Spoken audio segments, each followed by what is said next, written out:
morning, class. Good morning, sir. I hope your day is fine. Please sit down.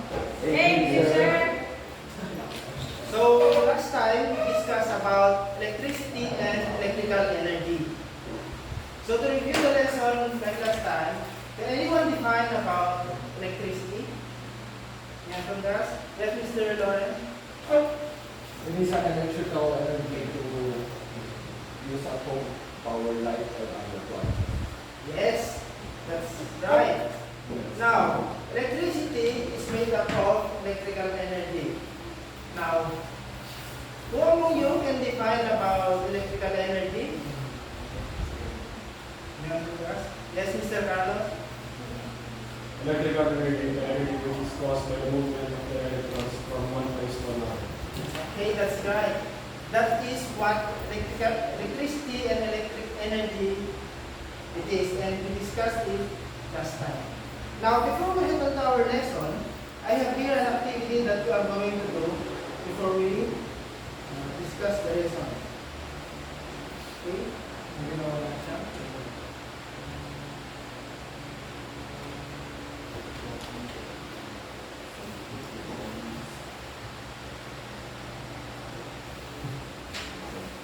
Please get a 1/2 sheet of paper, either crosswise lang pala.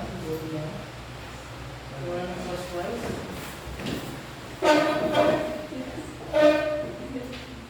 Okay, please do this one. This activity is called fill in the blank, and you are going to complete the word as well as what the picture describes. Kailan nyo lang yan kompletuhin, and I'm giving you 4 minutes in order to complete this one. And this is a 1 to 10 item. We start now.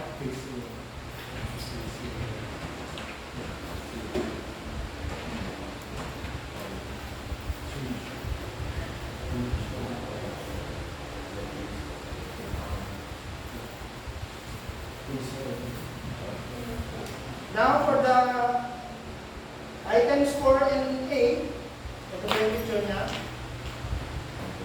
May 5 and 8 po. Tignan ko ano yung pwede niyong ma-answeran dyan. Madali na rin.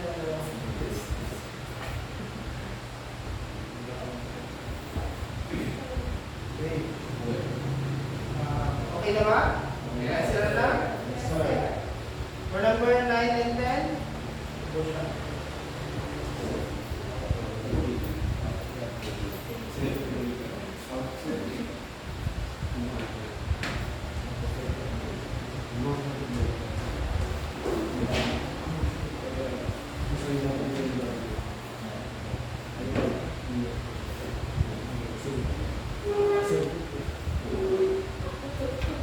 okay, nansira niyo ba yung sa 1 and 4? Yes, sir. Ano ba? How about the 5 and 8? Yes, sir. Dito ito optional, di ba? Yes, sir. Okay. Ito na natin siya. For number 1, what is the answer? Open it. Yes, Miss Jane? Circuit, sir. Circuit. Okay, that's correct. How about number 2? Yes, Mr. Lee? Charge. Charge, that's correct also. How about number 3? Yes, Miss Kim? Connection, sir. Connection, that's correct. How about number 4? Okay, yes, Miss Clara? Electric current. Electric current, okay. Now for number 5. Number 5? Yes, Miss James? Ay, Sir James, sorry for that. Electron. Electron, okay, that's electron. Okay. For the number 6, yes, Mr. Molet. Okay. What is number 6? Proton set. Proton. For the number 7, who wants to answer for number 7? Mr. Loren? Wire. Okay, wire. How about the number 8? Anong answer ng number 8? Yes, Mr. Carlo? Yes, sir. Use. Okay, that's correct also. Did you also get the same answer with the others? Yes, sir. For the number 9, sinong gusto mag-answer? Yes, Miss Jane. Outlet, sir. Outlet, that's correct. How about number 10? Yes, sir. Do you want to? Circuit breaker, sir. Okay, circuit breaker, that's correct. So, now, yan ba yung ba kayo naka...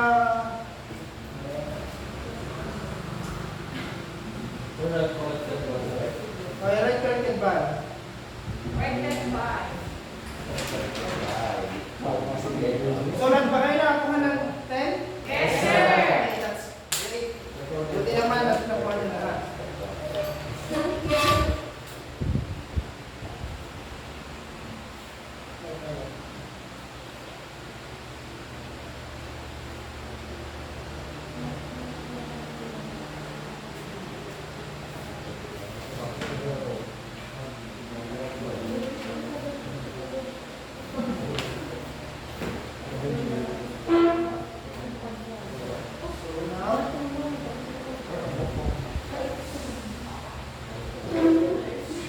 We are going to talk today is all about electrical circuit. So can any one of you have an idea about electrical circuit? Any thoughts kung sakali man? Meron ba kayong idea about electrical circuits? Yes, sir? I can give you an example also. Sige, can you give example, sir? Parallel circuit, sir. Okay, that's correct. Electrical circuit is composed of different circuits, and one of that is parallel circuits. So now, let's move on to our lesson. For this lesson, our objective is that at the end of the lesson, 90% of the learners should be able to infer the relationship between current and charge. Explain the advantage and disadvantage of series and parallel connection in homes. Then, describe the functions of circuit breakers, fuse, grounding, double insulation, and other safety devices in the home. And for the last, as your performance or your project output, create a simple diagram about parallel and series connection. So did you understand our objective, class? Yes, sir. Okay. Let's move on. So our first topic is electric current. What comes to your mind when you heard about electric current? What are your thoughts about electric current? Anyone? Yes, Mr. Loren? I think it is a flow of current and energy.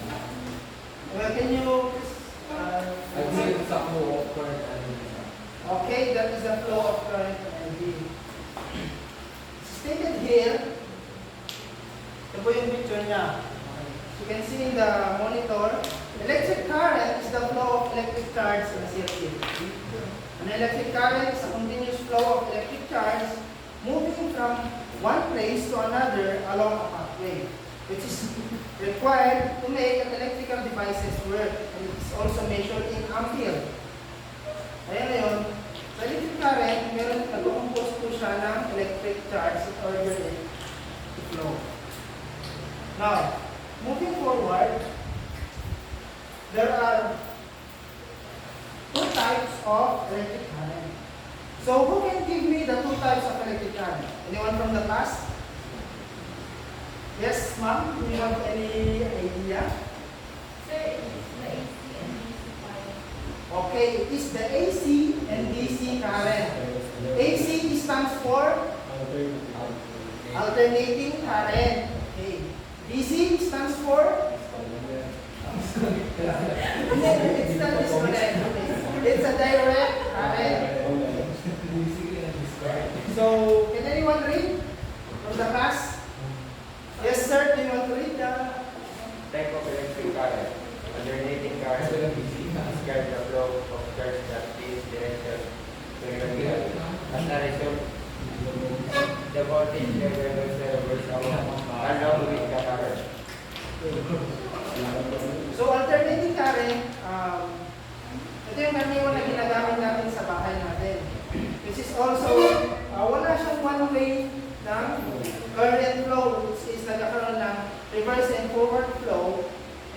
basically, nade-generate siya through alternator or more typically sa mga generator from the hydropower plant and fossil fuel-based na generator.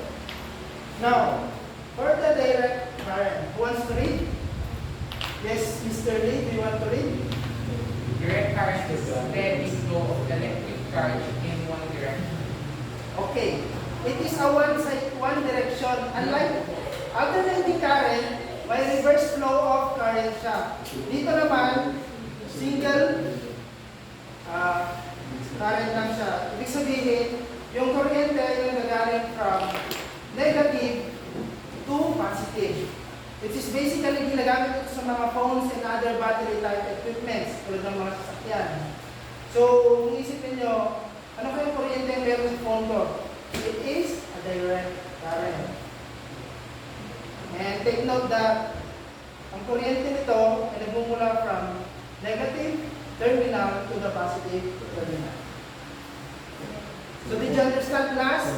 Yes, sir. Thank you very much. So now, kanina ba natin sinasabi, electric charge? Ano ba electric charge? Anyone give me an idea about electric charge? Anyone from the class? Okay, yes, miss? Sir, it's like charging your phone to get totally no battery. Okay, that's right. Kasi naman, pag low ba yung charge mo, discharge sa, you need to recharge it. And what are you needing? You need a charger. Based on this presentation, it is a fundamental quantity of electricity. Electricity is made up of charges, as we said in the electric current. There are two types of charge, which is the positive charge and the negative charge. As you can see in the monitor, meron tayong positive charge, which is the proton, na kanina, inansalain niyo po sa Pilipino. And we have the negative charge, which is the electron.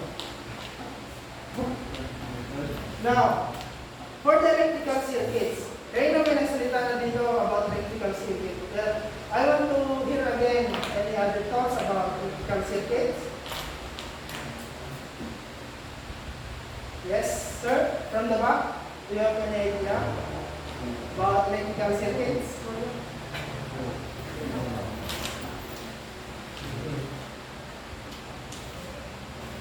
Yes, sir. It is a connection of wire where electric current travels. Okay, it is a connection of wire. So ito, a circuit in which all components are connected along a single path so that the same current flow through all of the components. If one of the light bulbs is removed, the circuit is broken and none of the other light will work. Ang pinaka-simple type of circuit is the wire and a switch as well as a bulb. Yun po yung pinaka-simple circuit, unlike sa dito sa room natin ngayon. It is all made up of circuits from the light to the electric fan, as well as the outlet. Made up po yan ng electrical circuits. Now, who wants to give me the two types of electrical circuits? Yes, Mr. Carlo? Two types of circuits are parallel and series circuits. Okay. Can you please give us an idea about the parallel circuit, sir? Sir, sa parallel, it is the connection. Parallel line, literally parallel. Samantalang yung series circuits naman, sir, it is a continuous circuit connection. Okay, thank you very much for your humble thought. Tama po yung sinabi na parallel circuit ay is like a parallel type circuit na hindi siya pwedeng mag-duplicate. It's a series circuit. From the word series itself, it's a series of connection from one another to one another. Okay. So, moving forward, in order for you to understand well about our topic of electrical circuits and differentiate parallel circuits and series circuits, I have here two videos in order for you to understand the differences as well as their advantages and disadvantages. And I also encourage you to take note on the important factors and as well the ideas that are in the video.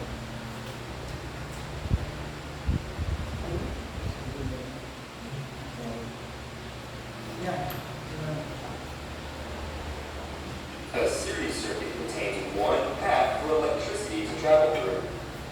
If the series circuit breaks in any place, the entire circuit stops working. In this bottom picture, the middle bulb is broken, and that creates a small gap in the circuit. Now electricity cannot get from one side of the battery and through the entire circuit and back to the other side because there's a gap. So all of the light bulbs have stopped working. This is a series circuit, and you can see on the left here that electricity is able to travel through the entire circuit, and all the light bulbs are glowing.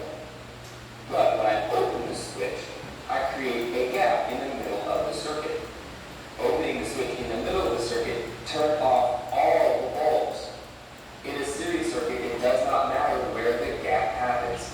If you get a gap anywhere in a series circuit, the entire circuit stops working.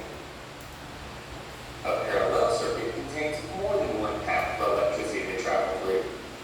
So I can see in this top picture, electricity could travel this way through the circuit, or electricity could travel through this middle part of the circuit, or electricity could travel through this top part of the circuit. Those are three different paths for electricity to travel through. Now in a parallel circuit, if one part of the circuit breaks, the rest of the circuit can keep working. And in this bottom picture, I can see that the middle bulb is broken, but the bottom light bulb is still glowing, and the top light bulb is still glowing because electricity can go from the battery through those light bulbs and back to the other side of the battery without having to go through that gap. Earlier in the series circuit, when there was a gap, that stopped all the electricity from getting from one side of the battery to the other. But in a parallel circuit, there's more than one path. So electricity can still get from one side of the battery through part of the circuit and back to the other side of the battery without having to go through the gap. And that's why the rest of the circuit keeps working. Now it's very important that you understand that Okay. Tama na dyan. For the next one, ito naman.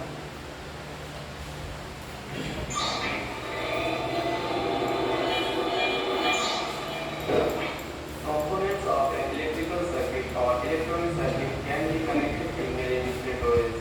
The two simplest of these are called series and parallel and occur frequently. Components connected in series are connected along a single path, so the same current flows through all of the components. Components connected in parallel are connected along multiple paths, so the same voltage is applied to each component. In this video, we will learn difference between series and parallel circuits. Series circuits. Series circuits are sometimes called current coupled or digital coupled. The current in a series circuit goes through every component in the circuit. Therefore, all the components in a series connection carry the same current. There is only one path in series circuit in which the current can flow. Parallel circuits.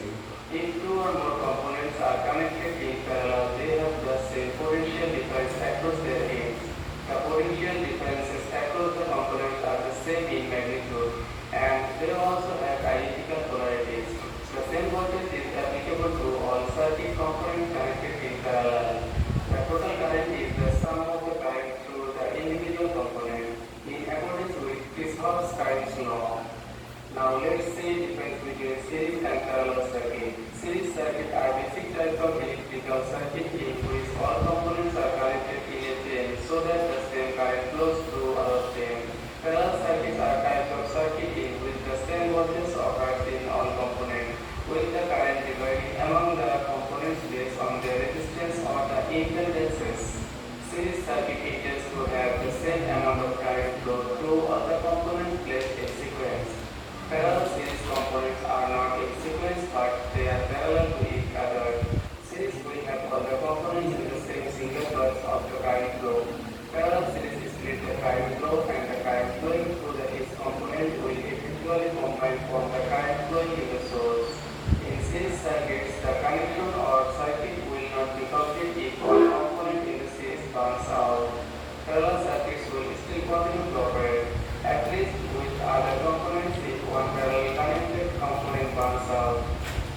Dear viewers, thanks for watching the video. Any question write in the comment box. Okay. So, did you all watch the video? Yes, sir. So now, magtatanong na ako. This is a diagram of a parallel circuit. Now, based on the video that you've watched, what is parallel circuit? Anyone? Yes, sir? Can you please give us your take note idea? Parallel circuit. A network circuit that allows current to flow through parallel paths. Electric current is split between the different paths. If light bulbs are connected in a parallel circuit, and one of the bulbs is removed, the current will still be able to flow to light the other bulbs in the current. Okay, very good. That's correct. So how about the advantages or the disadvantages of parallel circuit? Anyone? Yes, ma'am? Can you please tell us? The advantage of parallel circuit is if one part of the circuit breaks, the rest of the circuit can be working. And the disadvantage is that it contains more than one path for the electricity to travel. Okay, that's correct. So again, based on the video that you watched, what about series circuit? What is series circuit in the video? Yes, sir? Please. A series circuit in which all of the components are connected along a single path so that the same current flows through all the components. If one of the light bulb is removed, the circuit is broken and none of the other lights will work. Okay, that's correct. He also said ng mga advantages and disadvantages ng series circuit. So, did you now understand the difference between parallel and series circuits? Yes, sir. Okay, I hope you understand. Now, for this one, we are moving forward to electrical safety devices. Matanong ko lang, ano ba yung meron sa mga bahay niyo na electrical safety devices? Can you please give us some example of the electrical devices that are present at your home? Yes, sir? Fuse, yes, that is mainly one of the electrical devices that are present in common homes. How about the others? What are your... Okay, switch, that's also correct. It's the device that on and off electric current. Now, sino bang pwede mag-answer? Sino bang may example dyan? Yes, Miss Kim? Circuit breaker. Okay, circuit breaker. That's also correct kasi nakita ko kanina dito sa building nyo, magamit din siya ng circuit breaker as an electrical devices. Okay. So now, our first to discuss is the fuse. So who wants to read for the fuse? Yes, ma'am. Please. Please read it. Read it loud so that our class can read. Fuses of a thin metal strip, usually made of copper or zinc, that keeps the connection open. However, if an electrical current exists, the maximum current allowed within that fuse will overheat and cause the metal strip to melt. The destroyed metal strip breaks the connection and stops electricity flowing through. Fuses are there to protect appliances from electric power surge and overheating, which is one of the main causes of Okay. So as you said, fuse is a electrical safety devices na nagre-prevent siya ng electrical surge or overload as well as short circuit in order to protect the appliances from overheating and as well to cause electric fire from the buildings and homes. And as you can see, nandito yung fuse. Ang advantage ng fuse is that, yun nga, pinakat niya yung power pag nagkaroon ng overheating and short circuit. But the downside of fuse is that, nakita niyo naman, di ba? One-time fuse siya. So, ibig sabihin, single use only lang po ang isang fuse, ang isang cartridge ng fuse. Kaya kung sakaling nasa bahay kayo, tapos yung ginagamit nyo is fuse lang, tapos na-trip, or kaya nakasunog kayo ng isang devices like, baga nag-charge kayo ng napakatagal sa charger phone nyo, tapos nag-overheat yung charger, pumutok siya, and as well, pumutok din naman yung fuse, ibig sabihin, mawawalan na rin kayo ng kuryente. So, hanggat hindi naman napapalitan yung fuse nyo, hindi kayo magkakaroon ng kuryente. That is why, yun naman yung downside ng fuse. One, single use only lang po siya. Now, next one. Have the circuit breakers. Who wants to read for the circuit breakers? Yes, Sir Carlo? Okay. A circuit breaker is a switching device that interrupts stopping the motor for the flow. It is a mechanical device that disturbs the flow of high voltage current and ignition performs current and informs the function of the switch. The circuit breaker is mainly designed for closing or opening an electrical circuit, thus protects the electrical systems from damage. Okay. Parehas na parehas siya ng purpose and functionalities like the fuse. Nag-prevent sa ng electric surge, overloading, and also short circuit. Pero ang kinagandahan naman nito sa fuse, it is not a single use electrical devices. Dahil pwede pa rin naman siyang ma-turn on pag nagkaroon ng tripping sa circuits ninyo. Kasi kung sakali, ganyan po siya.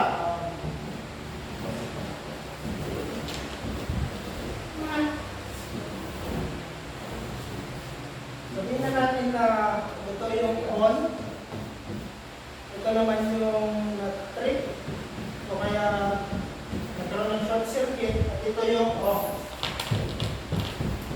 Kung sakaling nagkaroon ng short circuit, magkakaroon siya ng trip, gigit na po yung lever ng circuit breaker nyo. Diba na-on siya? Tapos nagkaroon ng overheating sa mga appliances nyo, or either ways, nagkaroon ng short circuit, magti-trip po siya, pupunta po siya sa gitna.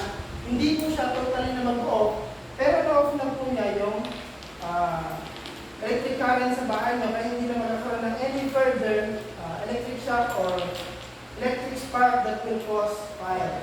Now, in order for you again to ma-open ito, you need to fully reset it by turning it off totally. I-off mo lang po siya, ibaba mo lang ulit ng mahigpit, and then, i-on muna siya ulit ng full para magamit mo na siya. Doon po magkakaroon na tayo ng electric current sa bahay natin.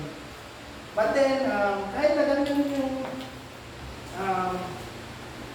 purpose ng circuit breaker, hindi pa rin tayo dapat magpakampante na porque may circuit breaker na is safe na tayo sa electrical hazards and dangerous.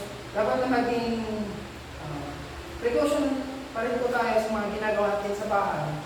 Basically sa mga appliances and devices na natin. Okay. Moving on, we have the surge protectors. Wants to read it?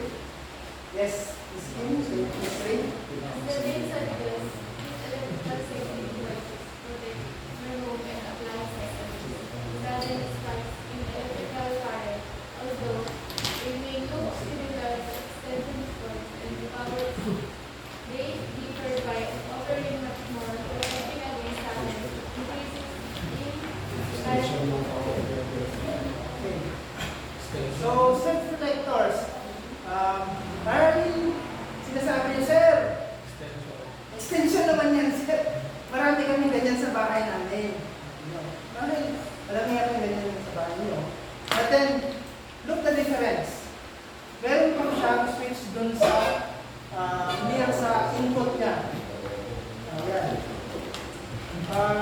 Unlike other regular extension devices or extension cords, ito po is meron din siyang built-in fuse or built-in circuit breaker kung sakaling man na nagkaroon ng overheating or overload sa sinaksak mo dyan, basically ang mga Pilipino kasi mahilig sa octopus collection, kumbaga yung ibang mga outlet is lalagyan mo lahat ng mga devices na nakasaksak, which is result to overloading. Kaya ito naman, sa surge protectors, prevent na yun na mangyari by having this switch in its own. Pero hindi pa rin naman yun nakakasiguro na hindi masusunog yung mga device nyo, lalo na pag masyadong malakas ang input rate niya. So, kailangan rin natin mag-ingat sa paggamit natin ng mga electrical devices. Now, for the next one, we have the double insulation. Now, who wants to read? Yes, sir? Do you want to read this?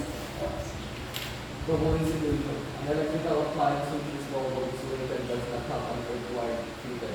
The appliance is designed in such a way that the electrical parts can never come into contact with the outer casing of the device.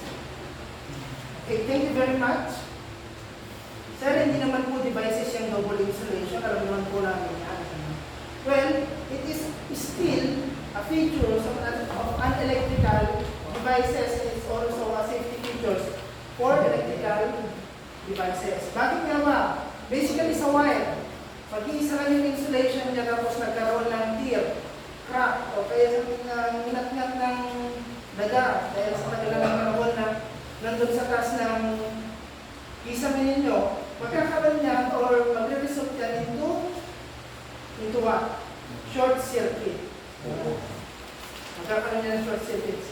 And basically sa mga other devices like your charger, pag nakita nyo po yung ganitong symbol, that is the symbol of double insulation. Double insulation is also means for double protection. Pero sir, kanina mo sinasabi sa amin, ano yung overload? Ano ba yung trippings? O ano ba yung short circuit? Well, sa overload po, overloading means pag sa isang outlet, ganyan, tapos nagtagay kayo ng appliances or devices na masyadong malakas sumugot ng voltage or high input voltage po siya, tapos sabay-sabay silang ginamit, pwede po silang mag-overload dahil po sa either low ampere rate yung ginagamit yung outlet or hindi kaya ng outlet nyo, which results to the tripping and overloading. Sir, paano naman po yung short circuit? Sa short circuit naman, pag nagkaroon na ng overloading, at tripping, short circuit na siya. And also, pag nagkaroon ng pagputok ng mga appliances. Now, sa short circuit, mag-short circuit sa because hindi na nagtutuloy yung electric current. Di ba dapat sa isang electric current, nagtutuloy yung pagkanyang flow sa isang electrical circuit. But then, because of the occurrence of the overloading and tripping yung pagtutok ng mga devices dahil sobrang init o sobrang gamit, pagkakaroon ng short circuit, hindi na magtutuloy yung kuryente at mamamatay na po yung that's why you need to understand na iwasan po natin gumamit ng mga cross connection o kaya multiple connections in extensions. Dahil lang mga Pilipino masyadong pwede sa mga ganong bagay yung dami-daming connections. So you need to avoid those. And next one, we have the earthing.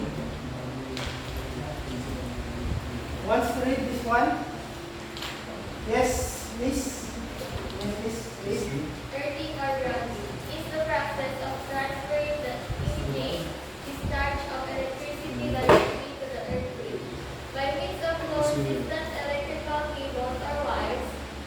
In case of short circuit due to big inputs arising from weak insulation or damage, the grounding wire safely removes excess electricity and causes it on the ground where it lies normally. Okay. So earthing or grounding naman po, medyo maliliit na lang kung mapraktis sa mga other buildings and homes. But the purpose of earthing or grounding is to dissipate electric shock from the devices into the ground. Para hindi po kung sakaling hinawakan ng isang tao, hindi siya magkaroon ng electric shock. Kumbaga, gumamit ka ng washing machine, tapos hindi siya naka-grounding, kahit na meron siyang ground wire. Pag hinawakan mo siya sa kanyang ground casing o sa kanyang chassis, pwede kang magkaroon ng electric shock. Kaya, kalimitan yung merong washing machine, meron siyang ground wire na is nasa likod. And hindi naman nadagdag din sa presentation ko, meron pang isang electric downside devices, which is the AVR. Sino ang nakakalam sa inyo ng meaning ng AVR? Anyone? Okay, AVR. May nakarinig na ba sa inyo? Yes, Sir Lauren? Automated voltage regulator. Okay, that's correct. That's very good. Automatic voltage regulator. Bakit ba natin kailangan ng automatic voltage regulator? Why is important as a safety device? It's important dahil kung sakaling gumagamit kayo ng 220 volts na equipment, tapos yung kuryente nyo is 110 volts, kailangan nyo ng adapter or the what we call automatic voltage regulator.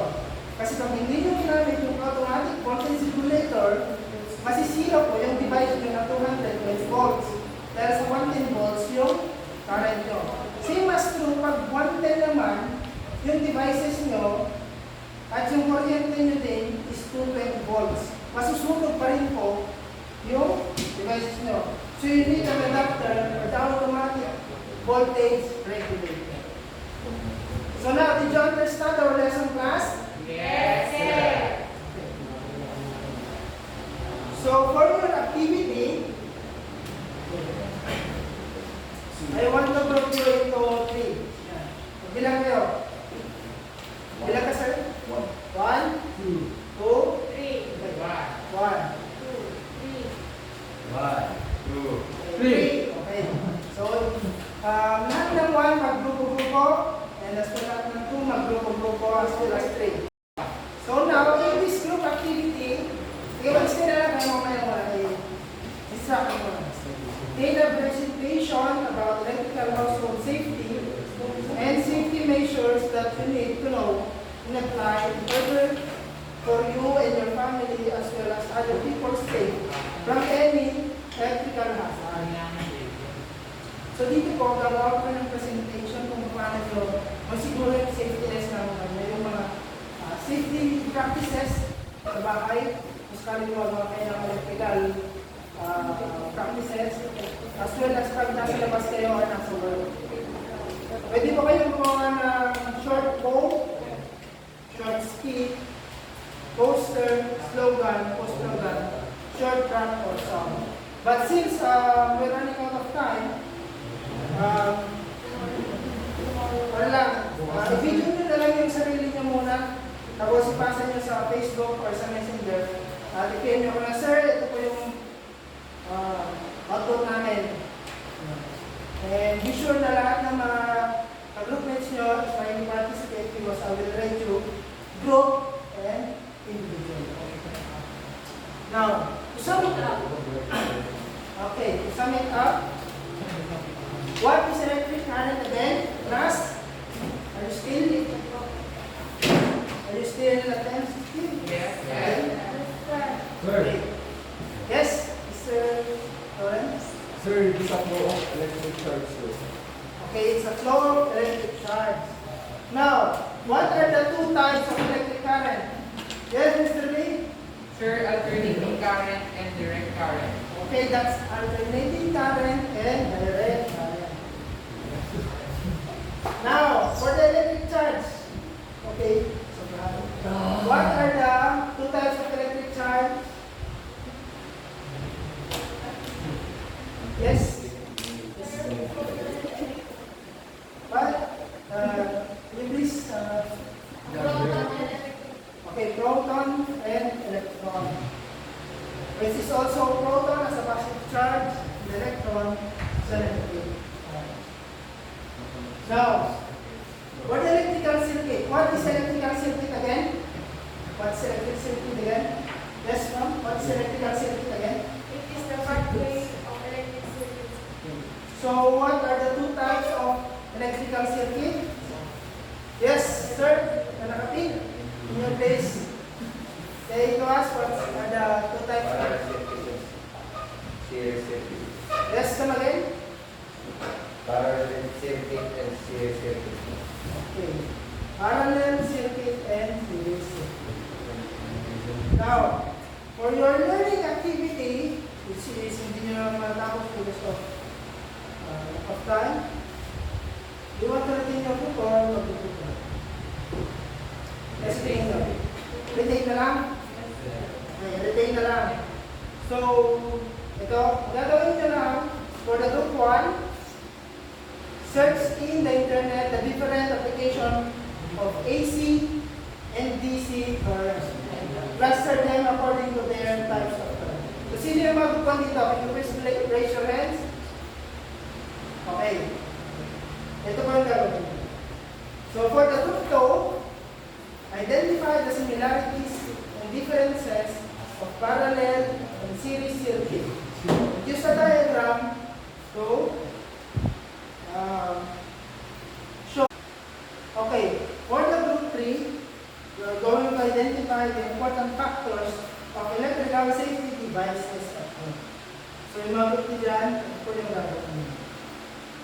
Okay, now, before we end up our discussion, I have here 3 hashtags in connection to our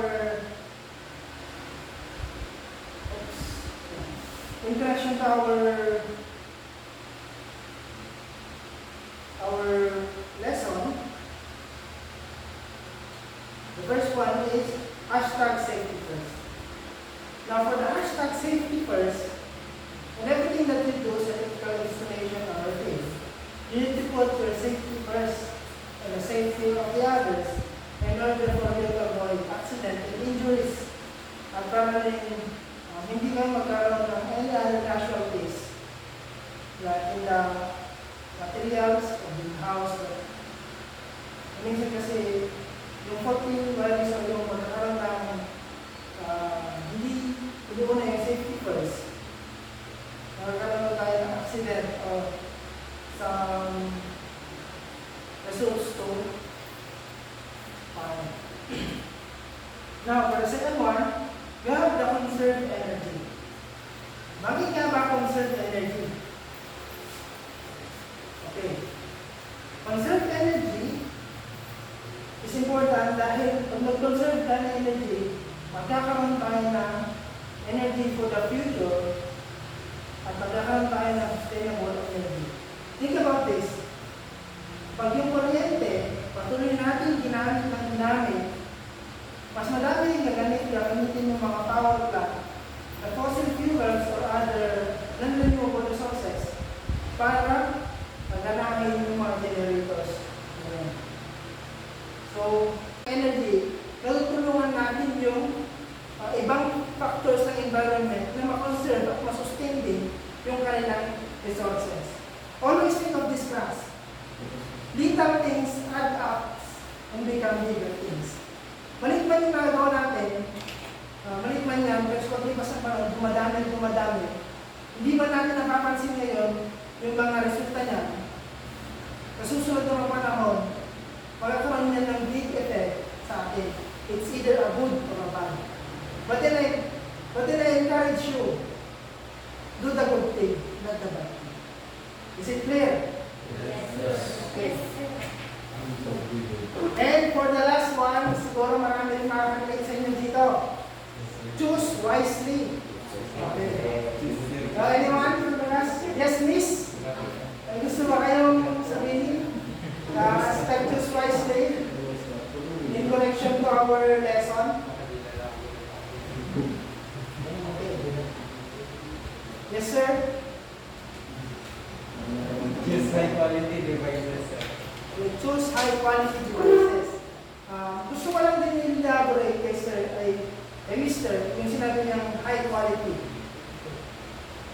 Always think about this. Quality over quantity. What do you think about quality over quantity?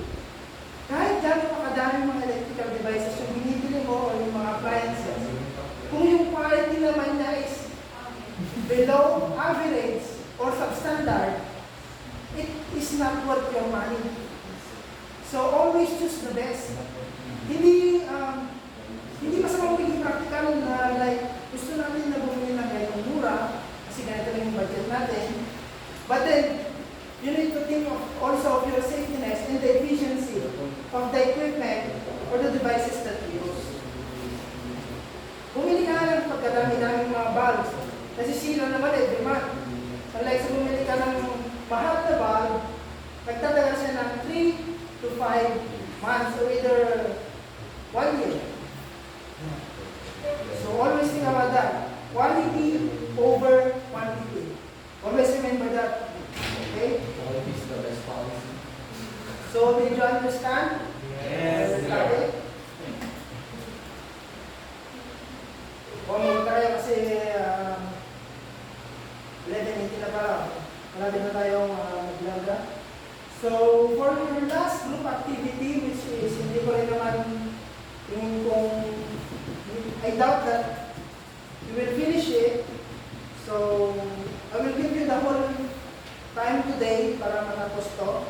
It states here that okay, group your activity into 3. So retain nyo na lang yung group nyo. 3 groups, 1, 2, and 3. With members of 5 na siguro. Okay. Hindi na naman yung other pag-depends nyo dyan. Depende na sa inyo kung gusto nyo baguhin o hindi. It says here that get a 1 whole cartolina divided into 2 equals to 1 half. Now, okay, please listen class. Based on the lesson you learned, apply your understanding and draw a parallel and series circuit connection using the cartolina and marker. So, di ba sa 1 hole, natin yun. Yung isa, drawingan nyo ng parallel circuit, at yung isa, drawingan nyo naman ng series. By using the materials provided, which is the 2 bulbs, 2 lamp holders or the receptacles, 2 wires, and also battery holder, and 2 batteries or draw nyo lang na. Okay, so for your assignment, based on the drawing na gagawin nyo mamaya, sabi sa instruction, the teacher will give away for preparation of the materials needed for the performance project output. The drawing shows in the plan on how they are going to assemble or build the project. The assembly of the project must perform by group and have a documentation, and everyone must participate. Each group should document how they assemble the assembly, the parallel circuit, as well as how they assemble it for series circuit. It means that they will perform 2 circuits. So based on mag-drawing ni mamaya that we are going to pass later, not later than today, yun po yung may basis nyo, yun po yung blueprint nyo. So kung ano yung gagawin nyo na electrical circuits. So ito ba yung instruction? If you have any other queries or you want to ask kung ano gawin ko sir, or you want to ask some advice para gawin nyo, you are free to come to my office and ask. Kaya tawagin nyo ako sa phone, i-chat nyo ako sa messenger, i-send nyo ako what is saan kayo convenience. Basta ako nandun ako sa office and you can come there, tanongin ko ano yung gagawin para matulungan ko kayo. And also, sabi dito, nakaroon kayo ng documentation, kaya dapat picturean nyo yung mga gagawin nyo. Also, sa narrative report, pwede kayo gumawa ng narrative, pwede kayo, gagawa pala kayo ng narrative report dito, together with the documentation and the picture. Yung narrative report, okay na siguro ng written, encoded at least 2 pages. And the other documentation. And so, I hope you understand this class. Ito na yung gagawin ko na assignment that I will give you a 1-week preparation. So with that, I hope you understand our lesson for today. And I hope you learned something. Thank you very much. God bless and goodbye.